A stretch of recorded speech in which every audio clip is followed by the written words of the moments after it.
Good afternoon, everyone. It is great to see you. I think most of you know who I am, but for those of you that do not, I'm Fiona Wilson, and I'm the director of the Sustainability Institute here at the University of New Hampshire and Deputy Chief Sustainability Officer for UNH.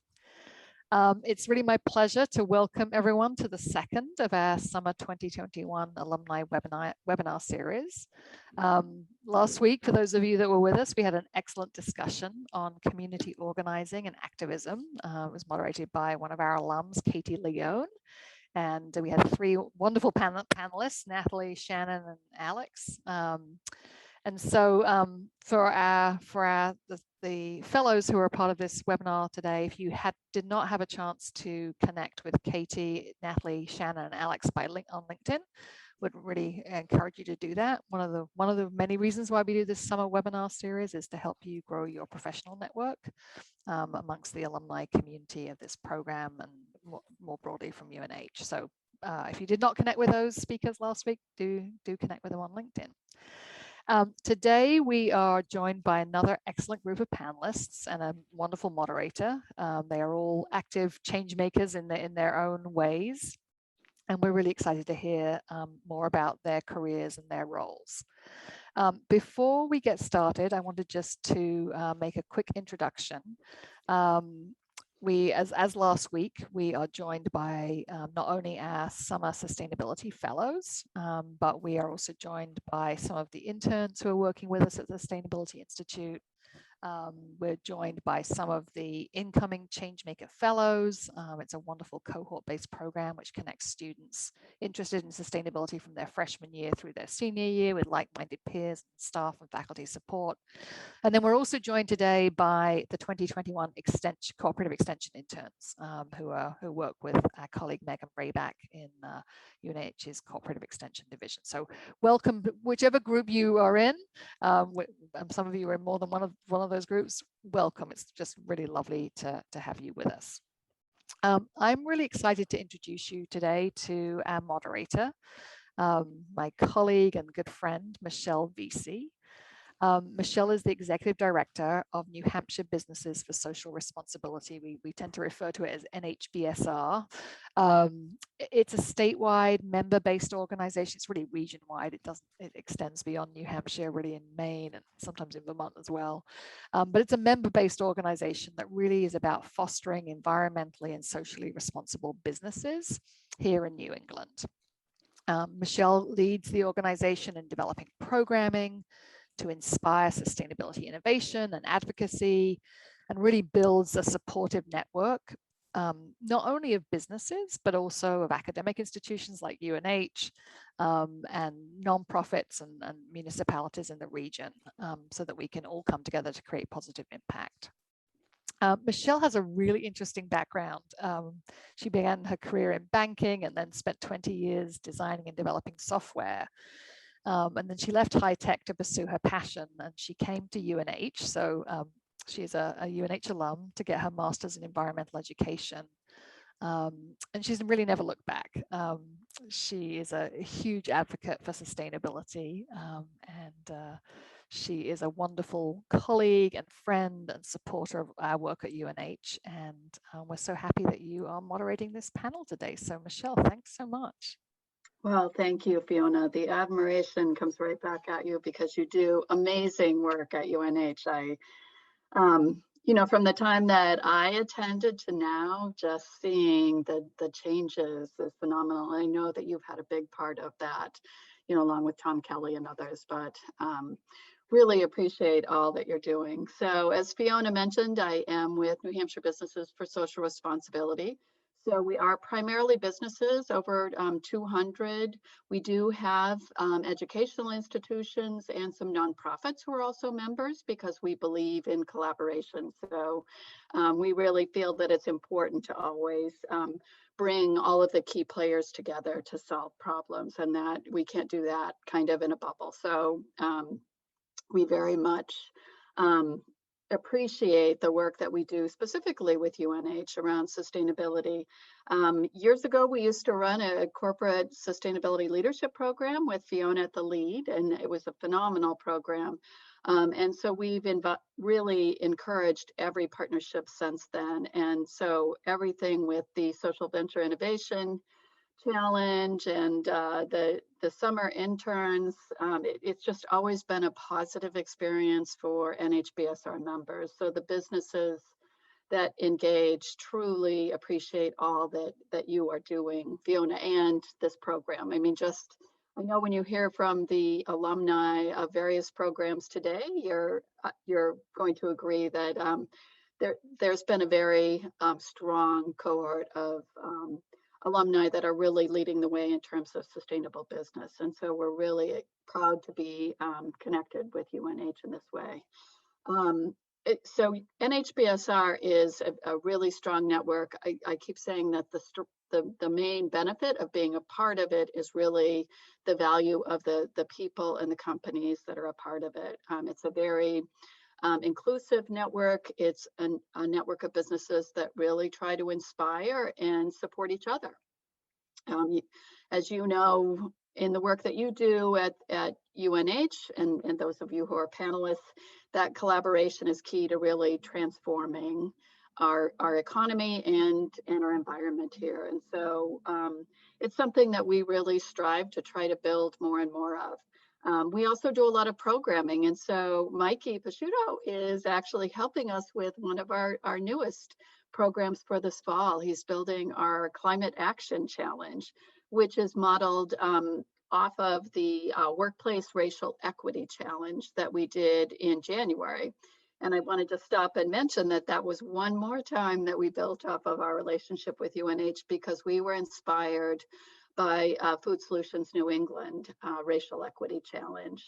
We felt that we really needed to get workplaces heavily involved. And so their challenge inspired ours. And when we, in the first offering, had over 700 people sign up with very little prompting, we realized it was something that was greatly needed. So we want to bring that same sort of inspiration to climate and the need for climate action to address the crisis. And too oftentimes, I think we hear, both at an individual level and even at a corporate level, people aren't sure what to do next. And that's part of our goal, is to really help people push the envelope within their own operations and really figure out how they can continually improve in terms of their sustainability efforts. So we have everyone from Timberland, Stonyfield, Hypertherm kind of leaders in the state in sustainability. But we also have lots of companies that are on the path, just trying to figure out everything they want to do, and being inspired by these leaders is really important, and having their support. So there's a lot of exciting things going on right now, a lot of things in terms of our communities that, we hope to keep inspiring more work in. But one of the biggest things that I think is really exciting for us is an expanded role in advocacy. And that's something you all, I'm sure, are very aware of and engaged in. We started off kind of dipping our toes in by, getting behind clean energy and really trying to add the business voice to that conversation, and not just the solar companies, but we wanted to really bring the traditional companies, having old school companies like Velcro sign on to, saying we want policy that supports clean energy, has an impact when you're talking to people in Concord about where New Hampshire should be going. And so we feel like raising that voice is really important. So our latest effort was actually the House Bill 544, which is what you might have heard, the divisive concept language. We came out early and very strongly against that language, and have over 300 signatories that have opposed the language. In fact, that particular opposition helped to get some of the BIA, helped the board members to push BIA to come out against it as well. And so, we've got a very strong and powerful voice in Concord, saying that business does not want this anywhere in New Hampshire in any way. And so we did do a full page ad in the Union Leader a couple of weekends ago, 2 days of them, really trying to put the pressure on and saying, we don't want this language in our educational institutions either. it just doesn't belong in New Hampshire. So that's, I think it's the biggest challenge is trying to make sure that we have the policies in place in New Hampshire to really allow businesses to do all that they want to do in terms of sustainability. So your voices are very important too, and I hope that you use them now and in the future. But with that, I want to get to what we're really here for, which is to learn more about our fantastic panelists. They have such an incredible wealth of information to share with you. And so I would love to ask each one of our panelists, so we have Austin, Rachel, and Jill, all who have been engaged at UNH in various ways with the sustainability program. But I'd like for each of you just to kind of introduce yourselves, what your current professional role is and your employer, and then we'll kind of dive in deeper after that. So maybe we'll start with Austin.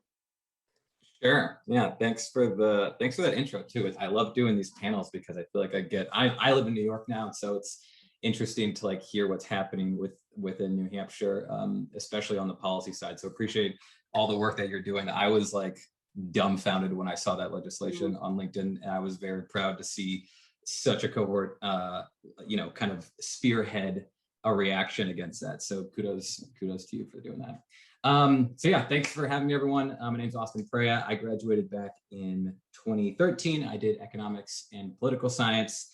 And also the way that I got kind of more involved in sustainability is through the social innovation internship. And just kind of hitting on what you said earlier, Michelle, about how far we've come. I mean, it's been 8 or 9 years since I graduated, and just the breadth and scope of how much these programs have expanded is like super. It's great. I'm very excited to see that's the case. So thanks, Fiona, to all the work that she's done on that as well. So I'm still involved with UNH in a number of ways. I sit on some DEI boards with Paul, was very active in kind of pushing sustainable investment, both at the business school and the Atkins Investment Group, but also on an institutional level. So helped spearhead an effort to get the UNH endowment back in the 350.org days to in the divestment days to invest the UNH endowment into sustainable ESG funds. So I sit on a board with Fiona, helping and supporting that work as well. Professionally, when I graduated, I went to Boston Consulting Group and was kind of in a research, like a back office research position there. But the job itself was not ideal, but it kind of gave me, it presented a door for me to get into what I wanted to be in, which was clean energy.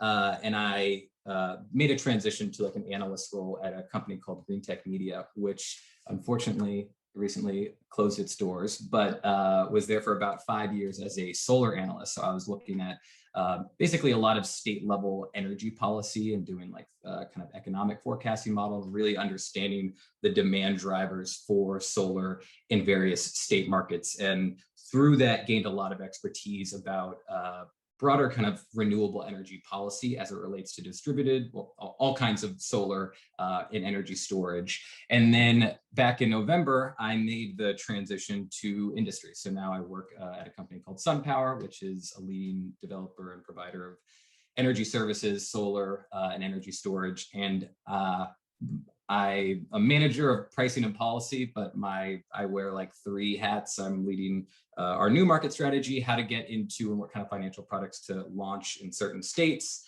I'm also helping out with a lot of these kind of like wonky incentives and policy issues.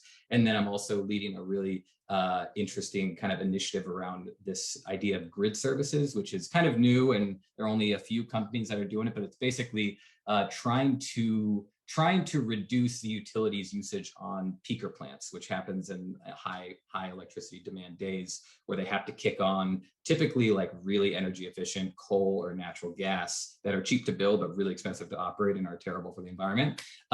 Basically, we're trying to develop a program that is calling on our distributed kind of behind the meter, like residential solar and energy storage systems to provide clean energy to the grid to disallow the utility from using peaker plants. So that's a very interesting project that I'm working on a lot right now. But yeah, that's me.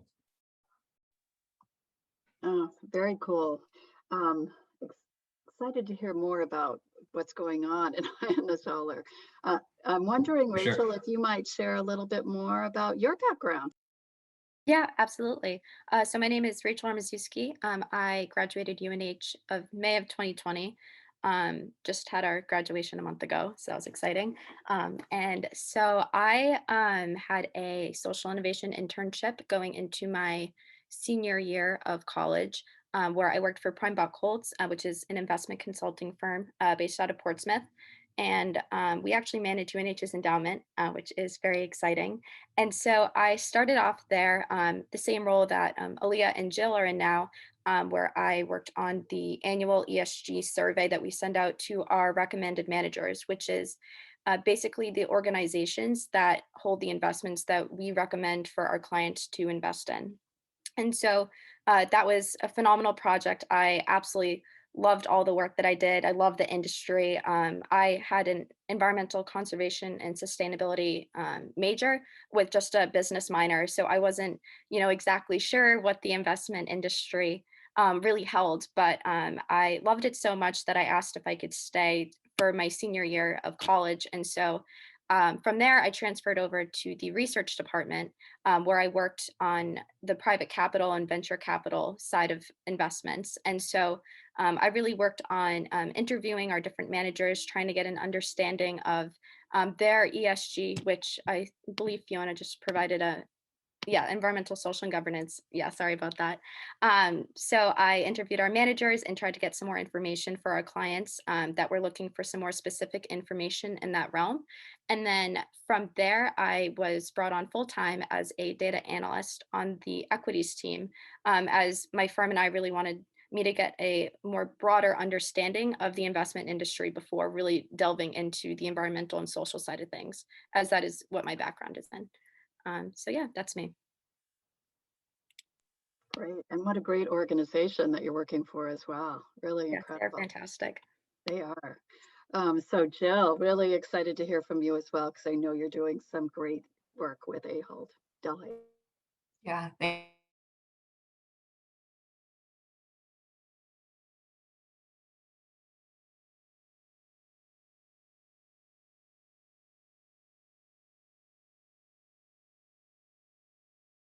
junior and worked at the Chamber of Commerce in Boston on their economic growth team. And then senior year, I worked on helping start up the Bee Impact Clinic with Fiona. And so ran through the Bee Impact Assessment with a company as a pilot phase.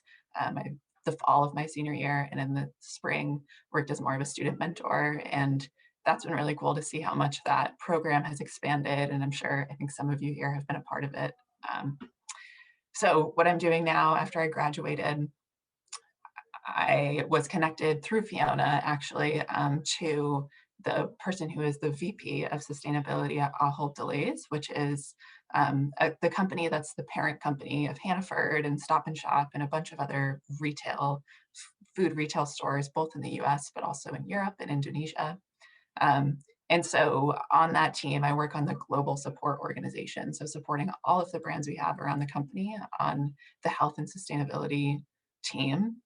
And so I work on specifically reporting and a lot of ESG reporting and health and sustainability reporting. So we have a health and sustainability strategy where our main 4 focus areas are on promoting healthier eating, eliminating food waste and plastic waste, increasing transparency of our products, and also reducing carbon emissions.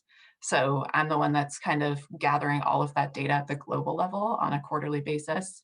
And then there's a lot that we do with it, both internally and externally. So using it for internal reviews to help drive strategy and performance improvements, but then also externally sharing it with probably a lot of people like Rachel who are looking at it from the investment side, ESG benchmarks, and a lot of investor questions and a lot of NGO questions as well. So working a lot on the data, but also a little bit more towards ESG strategy and how we're managing our opportunities and risks around ESG.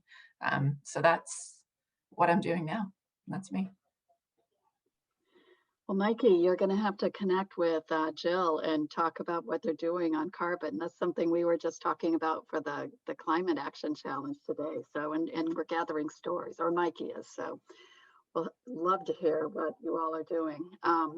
So what is it, tell us a little bit about how your experience working or interning, whatever your background is with UNH, how that has kind of supported you in your career development and how it might have inspired you to go into this field. And maybe, I mean, jump in as you might, but we can keep going in the same order or mix it up.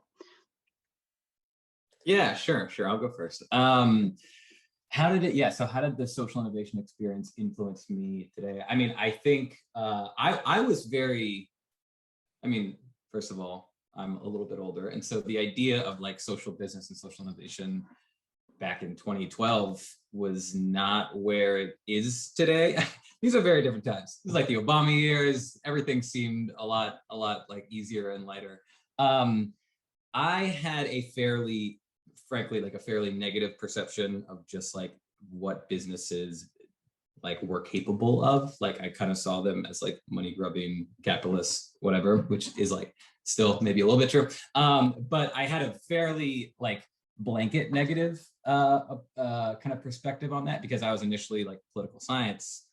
And as I started to learn a little bit more about economics, I actually took a class with Michael Swack, who is a faculty member at Darcy School on microfinance. That was like the first exposure that I got to this idea that there was something that was like, you could use something like a for-profit business model to actually drive a triple bottom line solution. So that was like that was an epiphany. I did not understand that there were business models that even did that. And so once I got into the social innovation internship, I feel like I was on a totally different trajectory before then, basically. I mean, and it was unfortunate because I did that like right before my senior year. So I'd done like I'd already done a lot of my classes and a lot of my coursework. And I was expecting to do something more like traditionally political science, like go to DC and be an intern on the Hill or work in some crazy foreign policy or something like that. And the social innovation internship totally changed my track. And I was like, I think you can drive actually a lot more impact by being a voice for change within a for-profit business model. So I would say that, it just became iterative after that. I did the internship at Pax World Investment, which is a sustainable ESG investment advisor.